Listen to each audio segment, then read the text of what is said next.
एक बहुत ही पीड़ादायक और दर्दनाक घटना कल लखनऊ के अलीगंज में हुई, जिसमें कि अग्निकांड के कारण, भीषण अग्निकांड के कारण 15 लोगों की जान चली गई। जब भी ऐसी घटनाएं होती हैं, वो घटनाएं 2-4 दिन मीडिया की सुर्खियां बन जाती हैं। उसके कुछ कारण गिनाए जाते हैं, थोड़ी बहुत कार्रवाई हो जाती है, लेकिन इसका परमानेंट सॉल्यूशन क्या है, उसकी ओर सरकार का कोई ध्यान नहीं जाता।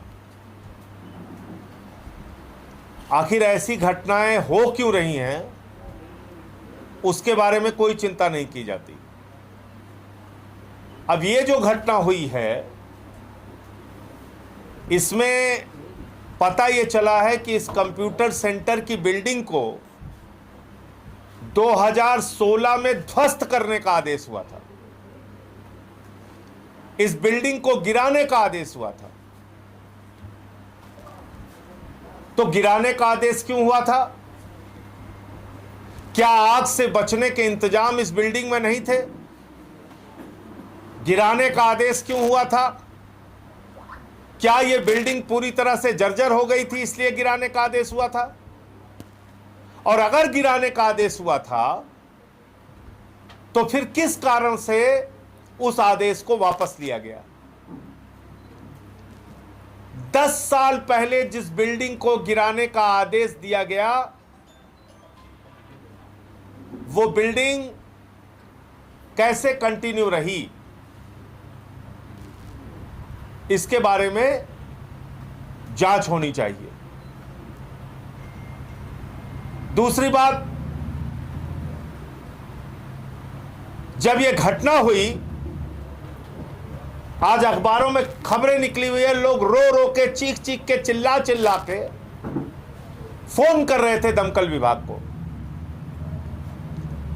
फायर विभाग को फोन कर रहे थे, भाई आइए, जान बचाइए, दमकल वालों पहुंचिए, आग बुझाइए। कोई सुनने वाला नहीं। जब 15 लोगों की जान चली गई, उसके बाद वहां सारे लोग पहुंच रहे हैं। अभी दिल्ली के अंदर 21-22 लोगों की जान गई, ऐसे ही एक भीषण अग्निकांड में। उसके बाद आपने लखनऊ में तमाशा देखा होगा, नोएडा में देखा होगा, कानपुर में देखा होगा, होटल की जांच हो रही है, ये बिल्डिंग सील हो रही है, इस पे कार्रवाई हो रही है। अरे भैया, पहले दमकल के सही समय पर पहुंचने तक का तो इंतजाम कर लीजिए। दिल्ली में भी टाइम से आग बुझाने के लिए दमकल नहीं पहुंची, फायर विभाग नहीं पहुंचा, लखनऊ में भी नहीं पहुंचा। तो गर्मी में तो ऐसी भीषण अग्निकांड की घटनाएं और भी कई होंगी। मैं योगी जी से कहना चाहता हूं, पूरे उत्तर प्रदेश के फायर डिपार्टमेंट की समीक्षा कीजिए, कितनी अग्निकांड की घटनाएं किन जिलों में हुई है और उसमें कितने विलंब से उनको सहायता मिल पाई, इसकी समीक्षा कीजिए। और जो लोग भी इसमें दोषी पाए जाएं, उनके खिलाफ कार्रवाई कीजिए, नंबर 1। और नंबर 2, ये जो बिल्डिंग गिराने का आदेश हुआ था पिछले 10 साल से, जिसमें कि 9 साल, 9.5 साल तो आप ही का शासन हो गया, ये बिल्डिंग कैसे खड़ी थी, क्यों नहीं कार्रवाई हुई और इतनी बड़ी अग्निकांड की घटना हो गई? इस सब की जांच होनी चाहिए। और योगी सरकार के द्वारा हर घटना के बाद जो एसआईटी का झुंझुना पकड़ाया जाता है, वो झुंझुना पकड़ाना बंद कीजिए। आप कार्रवाई कीजिए, आप साफ नीयत से कार्रवाई कीजिए, सबको दिखेगा।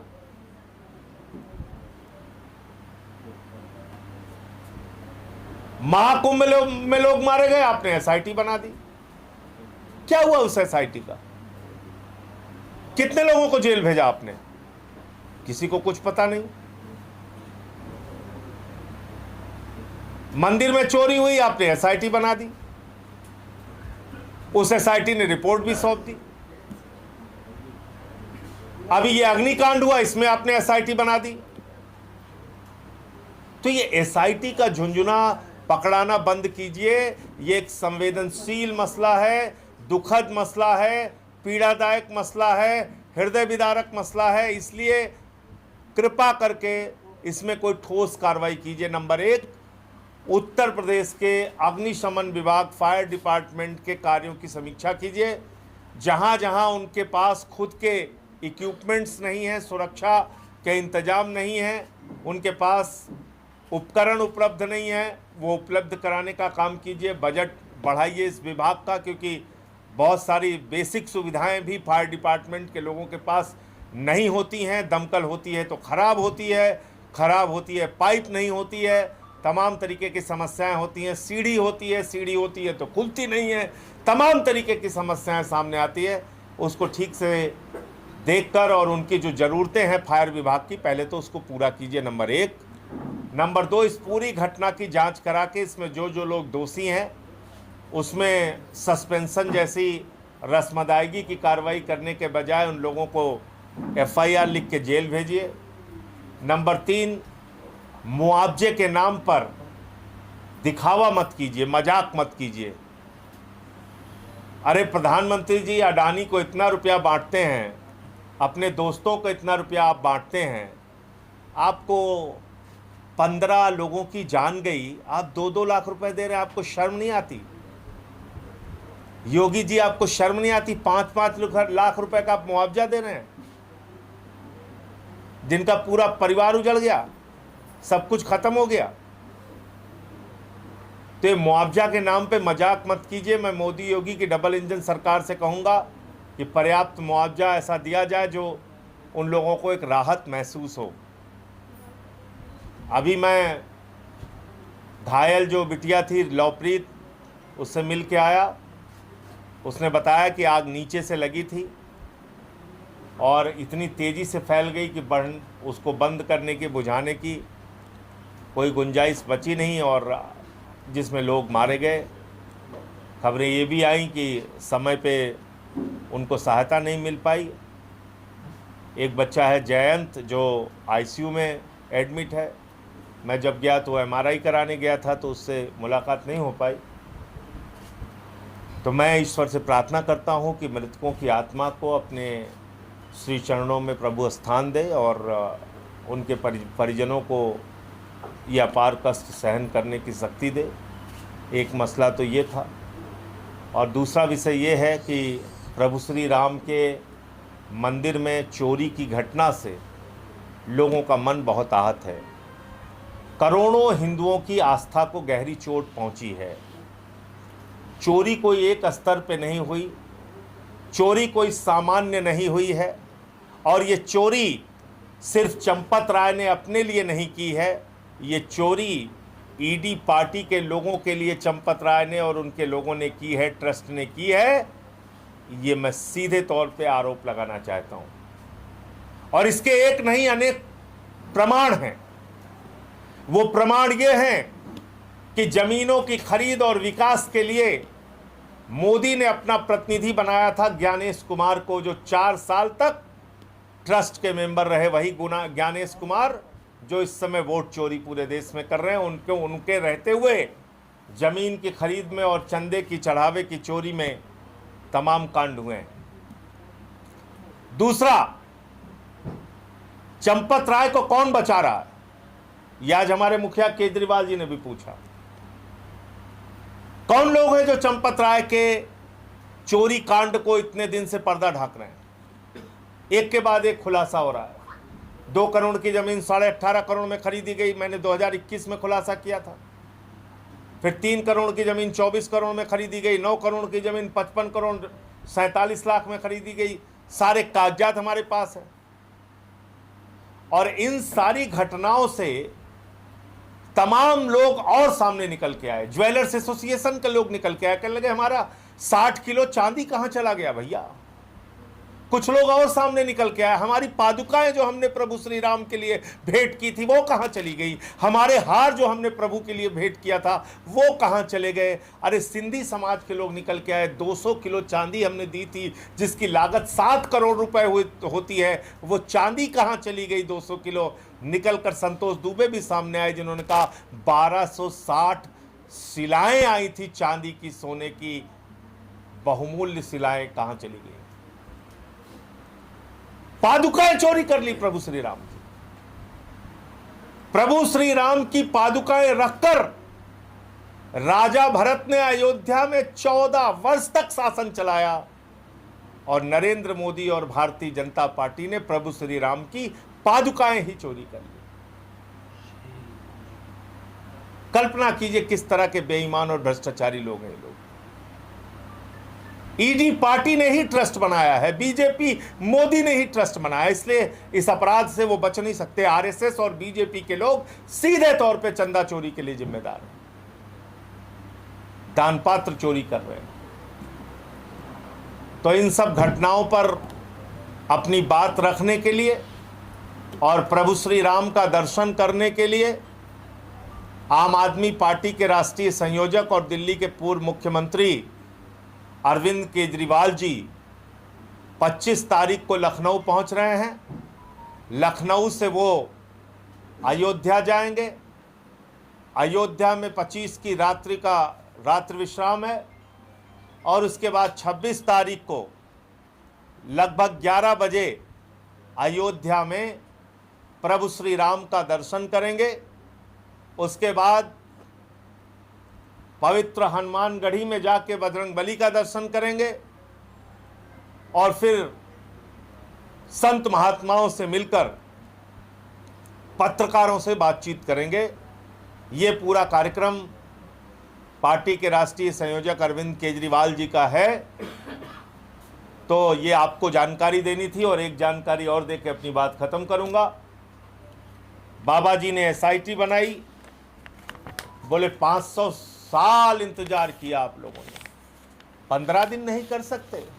सब रोने लगे बेचारे हिंदू कि बाबा जी कह रहे हैं तो 15 दिन में तो न्याय मिल ही जाएगा। जितने हिंदू थे सब रोने लगे, बाबा जी बाबा जी बाबा जी। तो जब बाबा जी ने कहा तो मैंने तुरंत चिट्ठी लिखी, मैंने कहा देर ना हो जाए। उन्होंने कहा बाहर बात मत कीजिए, जाकर एसआईटी को चिट्ठी दीजिए, समय लीजिए, साक्ष्य दीजिए और बाहर बोलना बंद कीजिए। मैंने तुरंत लिखा योगी जी चिट्ठी, आपके एसआईटी के अध्यक्ष को लिखा और मैंने कहा चिट्ठी पता नहीं पहुंचे ना पहुंचे, आप लोग कोई बहानेबाजी कर लें, कोई नंबर तो दिया नहीं था आपने। तो हमने ईमेल एड्रेस निकाला उनका एसआईटी का, तो अध्यक्ष को भी और उनके एक सदस्य को भी,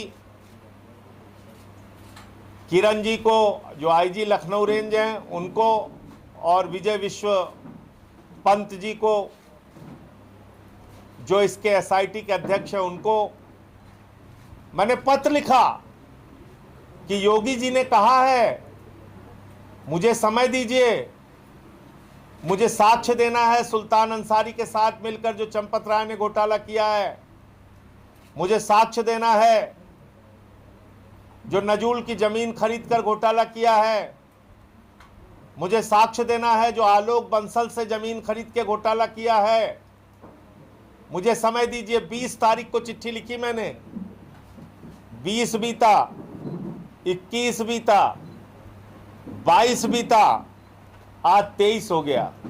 13 करूं दिन गिन गिन के इंतजार, अभी तक कोई संदेशा नहीं आया,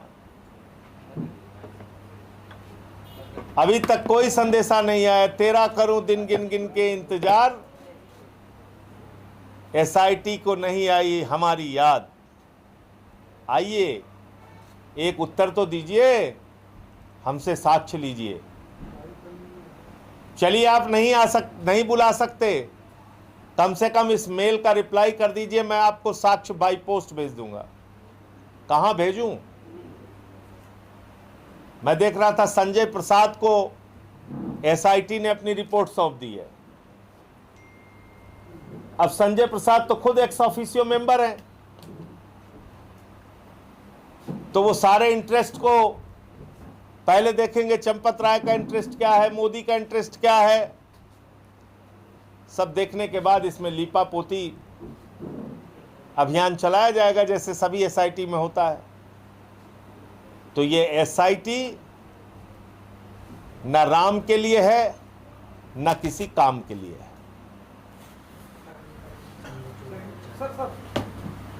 एसआईटी वाले ये देखिए एसआईटी जो है, एसआईटी के लिए योगी आदित्यनाथ जी ने कहा था एसआईटी को जाकर साक्ष्य दीजिए।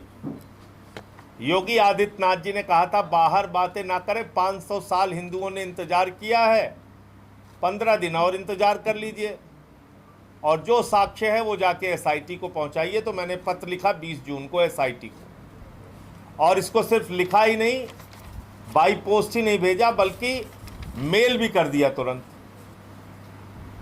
मेल भी कर दिया, ट्वीट भी कर दिया कल कि भैया हमसे साक्ष्य ले लो।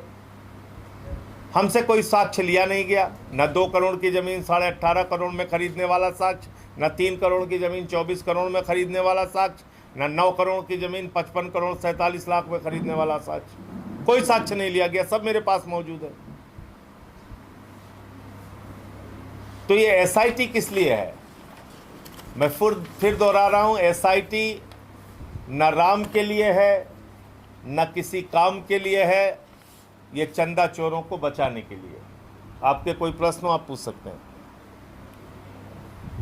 धन्यवाद। सर एक टाइट करो हो गया। अंदर मेरी आईडी ले लीजिए।